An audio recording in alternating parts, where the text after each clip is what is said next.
gangguan tidur yang harus ditangani. Jadi insomnia adalah gangguan tidur yang membuat seseorang sulit tidur, sulit mempertahankan tidur, atau terbangun terlalu pagi.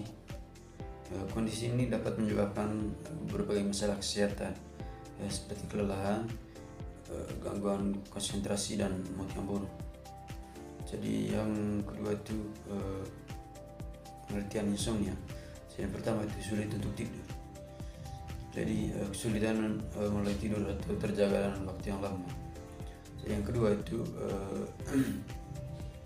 tidur terganggu, sering membangun di malam hari dan sulit tidur kembali.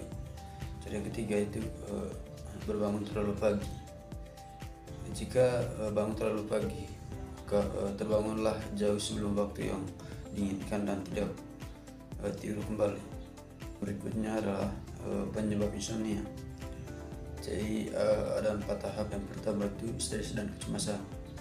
Jadi keadaan mental yang membuat seseorang sulit untuk bersantai dan tenang.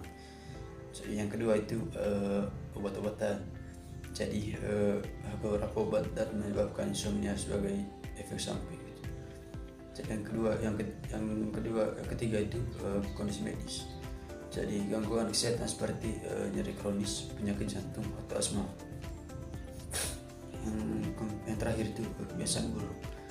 Jadi seperti konsumsi kafein atau alkohol sebelum tidur, dan menggunakan gadget yang berlebihan. Kita masuk gejala dan dampak insomnia.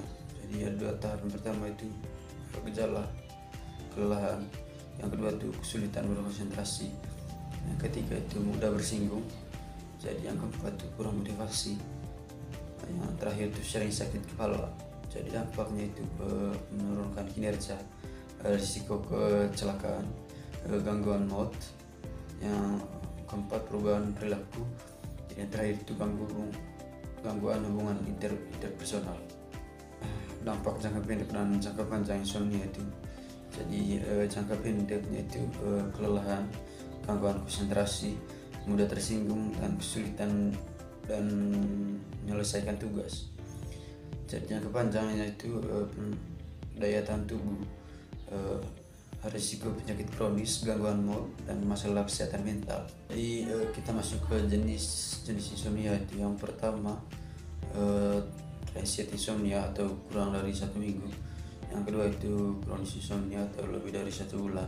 Yang terakhir itu psikososial insomnia atau dikarenakan oleh pemikiran dan perilaku yang berhubungan dengan tidur.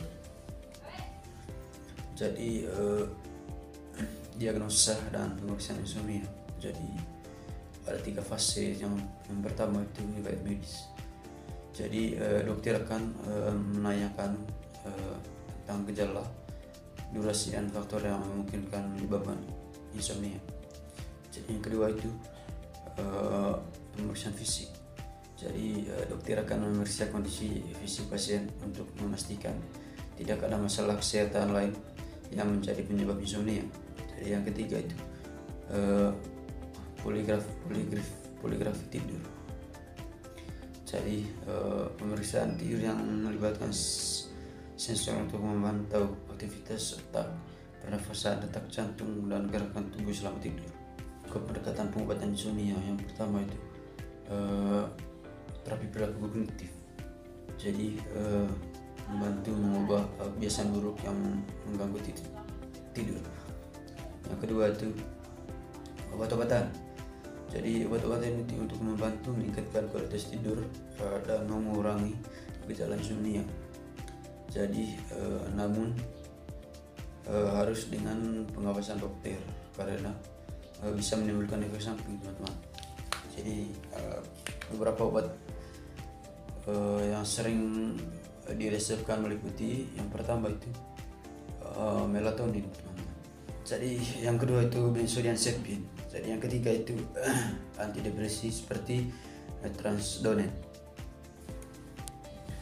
Jadi yang terakhir itu perubahan gaya hidup. Jadi menyesuaikan kebiasaan tidur, diet, dan aktivitas fisik yang kualitas tidur Anda. Jadi kita masuk ke tips dan strategi mengatasi insomnia. Jadi ada 4 fase. Yang pertama itu jadwal tidur yang tidak teratur. Jadi tidur dan bangun pada waktu yang sama setiap hari, bahkan di akhir pekan. Yang kedua itu hindari kafein dan alkohol. Jadi keduanya dapat mengganggu tidur yang membuat sulit untuk kembali tidur. Jadi yang ketiga itu rutinitas sebelum tidur. Jadi mandi air hangat, membaca buku atau mendengarkan musik yang menyenangkan. Yang terakhir itu latihan relaksasi. Jadi teknik seperti yoga, meditasi atau pernapasan adalah membantu pemeriksaan pikiran dan tubuh. Jadi kesimpulan dan saran, insomnia adalah gangguan yang serius, dapat memiliki dampak negatif pada kesehatan fisik dan mental.